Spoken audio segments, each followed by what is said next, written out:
Scoliosis of the spine, which is a lateral deviation anywhere from the neck, thoracic or lumbar.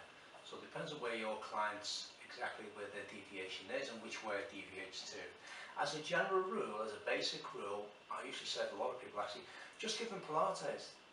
Within your routine, there's going to be stuff which is more specific to them, but at the end of the day, you can argue that it's all specific. It's more a case of you paying attention, what side do they need more work on? And doing a bit more work on that side. So if my scoliosis to that, let's just say it's in the thoracic for argument's sake, and my spine deviates that way, and we're talking about soft tissue, we're not talking about this because they've got metal pins in or bones fused, then for me, I probably need stretch off both sides in different ways depending on what exercise you're doing. It's more of a case of two things. One, doing more on the side that they're more restrictive, your normal general Pilates moves, but also it's a case of how you treat it. So you don't want to do normal Pilates moves as well, you still do, but you'd be adding in, let's just say for argument's sake, my spine goes that way, and you decide to give them, which you could do, lateral flexion, just directly to the side. It should be a normal case of, yeah, do whatever, 6 one side, 6 or whatever you're going to do, but then more applicable because it does apply with scoliosis. Scoliosis is invariably the muscles are physically shortened, so you need to do developmental stretching, which is more a case just using side bends, loads of variations of side bends. You can keep it really simple and basic. It's more than a case of holding in that position. Whatever move you're going to add in, obviously, yeah. And consider also going not just directly to the side, but taking it anterior-medial. So you go more or less just to the side of maybe of the kneecap there. Depends on where the deviation in the spine is. Obviously, the deviation the other way, be focusing a bit more on the other side. So that's just one movement you can do, stand it up. You can do it to the back, to the front, a bit more to the front. You can do roll downs, maybe roll downs to one side to stretch off that side more, wherever the deviation is. And again, a person, I do them standing, who's certainly working one-to-one, standing, maybe kneeling. I actually like them quite sat down as well. But because the muscles that are involved as well, because your rotators are going to be involved, is that rotation in. There's loads of different rotation. You can from standing, sitting, whatever. You can do arm openings, rotations, but again, it's a case of focus a bit more. So you'll have them doing a little bit more on the more restrictive side, whatever side that is. The side that's short, you want to lengthen. So your normal speed ones that you do, and then dynamic, I apologise, then static stretching, developmental stretching, where you're holding it and then sink into it a bit more, sink. So you'll be holding for a minimum of 20 seconds.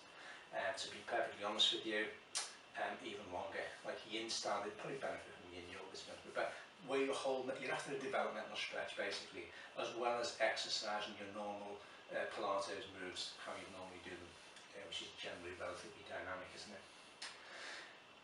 So yeah, just bear in mind, it's not just about lateral flexion can play a big part in it, obviously because it's deviating laterally to the side, but a little bit anterior-medial as well, where you've got taking it slightly to the front. And the one I love for that, again, this depends largely on where it is sword type movements with the ball, where I'll take it out, and then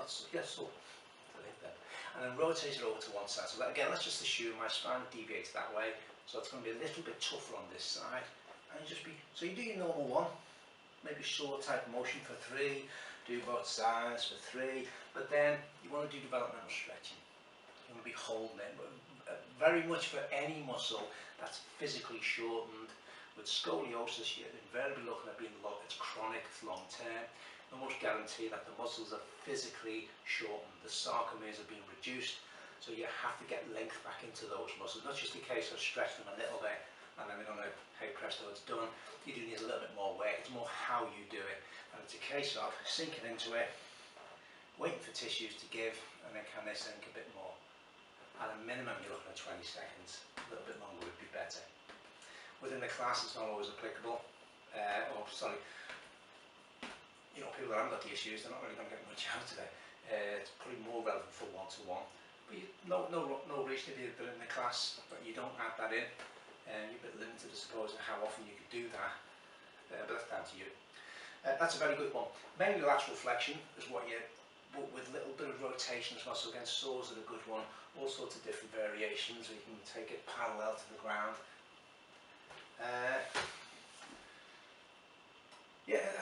again, I'll be honest, I've just got a bit of a preference to just do your Pilates, but pay more attention to where their restriction is, and they'll need to do a bit more. So normally we're on about balance, but that doesn't mean doing 6 that side and then 6 that side. It's a case of what side do they need more on, so that they're stretching off the tight muscles, working the short muscles. Yeah, I think that's it then. Again, the obvious one is lateral flexion of various types. You can use Supermans, aren't too bad. I actually like swimmers. Swimmers are very good. There's stuff which is very good on the tower, which is not applicable because this is mat Pilates, but there's some lovely stuff you can do on the tower, on the reformer, called hang backs. Quite simple ones, or if you've got a bar to hang that hold on to. I might do a video on that. Because usually people have got door handles, you can do the same either side of the door handle, you can do the same sort of thing. I call it the bum wiggle and the hang backs. Yeah, to be honest with you, it's just a case of that. Even with child pose, you take them over to one side and reach away and sink down and hold that position. Obviously whichever side is more applicable to them. So there's little movements like that you can use.